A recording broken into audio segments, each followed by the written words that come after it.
नमस्कार दोस्तों, आज फिर हाजिर हूँ महिला काव्य मंच से। मैं बबीता अग्रवाल कंवल खबर समय के कलमकार कार्यक्रम में आज लेकर आई हूँ शहर की जानी मानी कलमकारा, जो कि सिलीगुड़ी महिला काव्य मंच की अध्यक्षा भी है।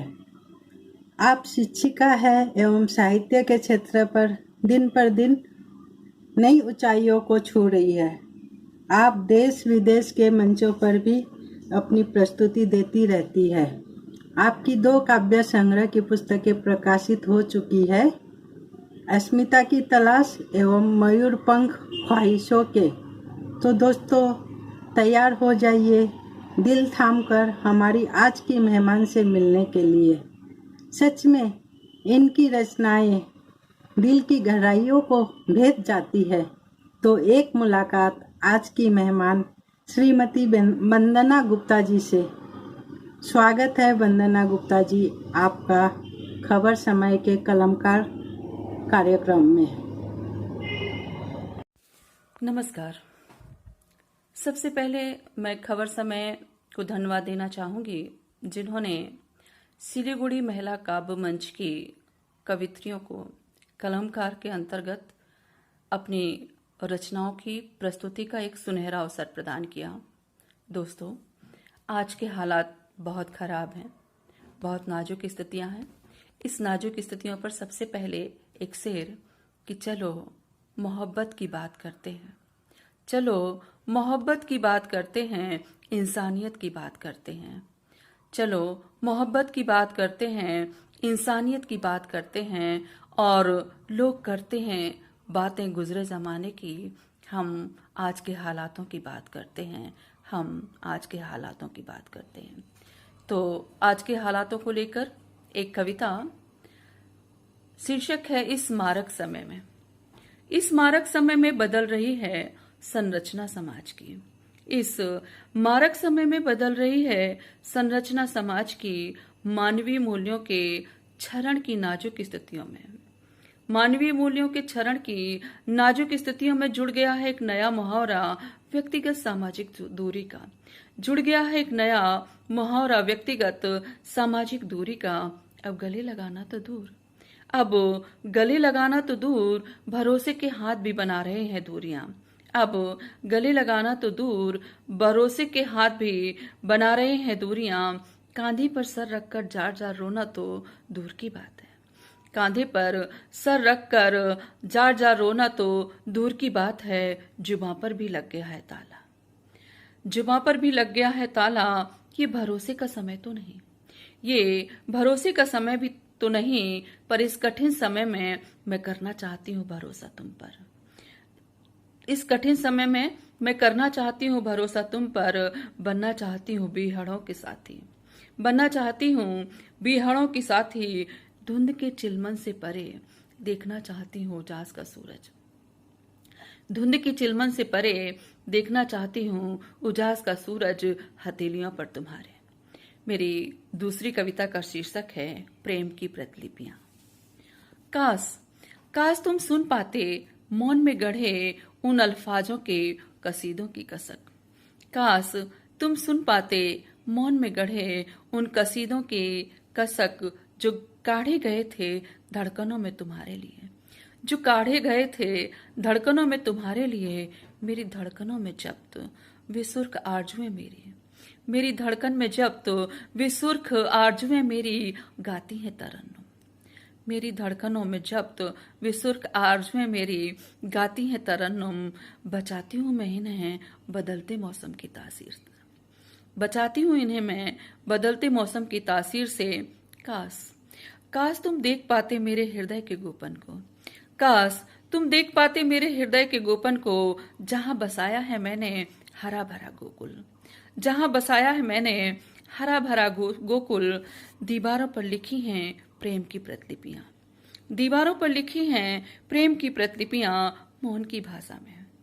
दीवारों पर लिखी हैं प्रेम की प्रतिलिपियां मौन की भाषा में, जो शब्दों में लिखित तुम्हारे महाकाव्य से पुख्ता है कहीं, जो शब्दों में लिखित तुम्हारे महाकाव्य से पुख्ता है कहीं। अब गले लगाना तो दूर, भरोसे के हाथ भी बढ़ा रहे हैं दूरियां। आज के हालातों पर बहुत ही सटीक रचना, बहुत खूब वंदना जी, क्या कहे आपकी लेखनी का। मैंने भी कुछ लिखा है, आज के हालातों पर गौर फरमाइएगा। शीत कविता का शीर्षक है नवयुग आगमन। तृतीय विश्व युद्ध का हुआ उद्घोष, जैविक हथियार इसका स्रोत, मानव बम बन रहे आधार, विज्ञान भी देखो हुआ लाचार। वैश्विक तापमान बढ़ा रहे थे, दुष्प्रभाव विरोध करा रहे थे। भौतिकता के नए युग में धरती का संतुलन बिगाड़ रहे थे। मानव स्वयं पर इतरा रहा था, प्रकृति का विध्वंस करा रहा था। कराह रहे थे धरती अंबर, जहरीले रसायन से पटा समंदर।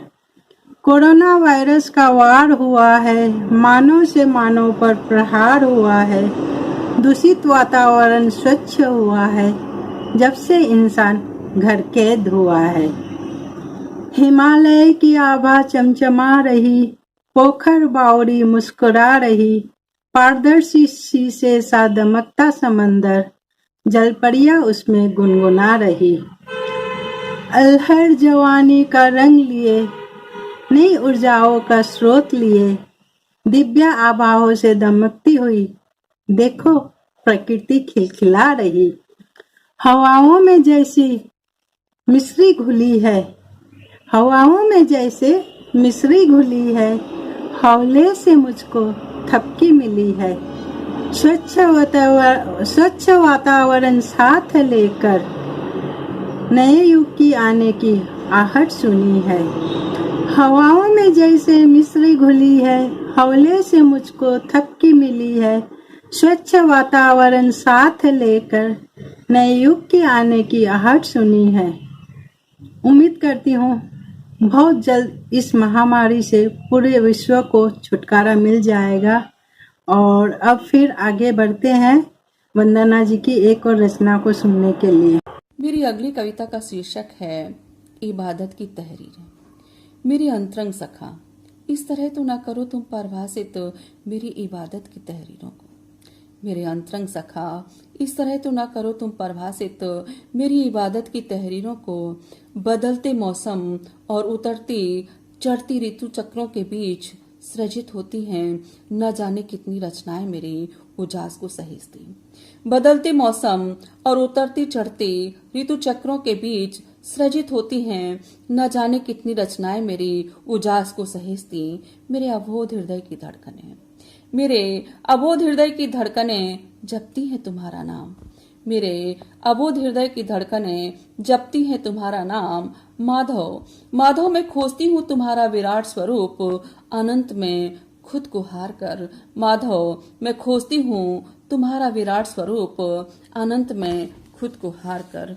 मेरी अगली कविता का शीर्षक है उल्फत के सबूत। लौटना होगा उसे, लौटना होगा अब उसे नए सिरे से प्रेम में। जानती है वह कि लौटना एक भ्रामक क्रिया है। लौटना होगा अब उसे नए सिरे से प्रेम में। जानती है वह कि लौटना एक भ्रामक क्रिया है।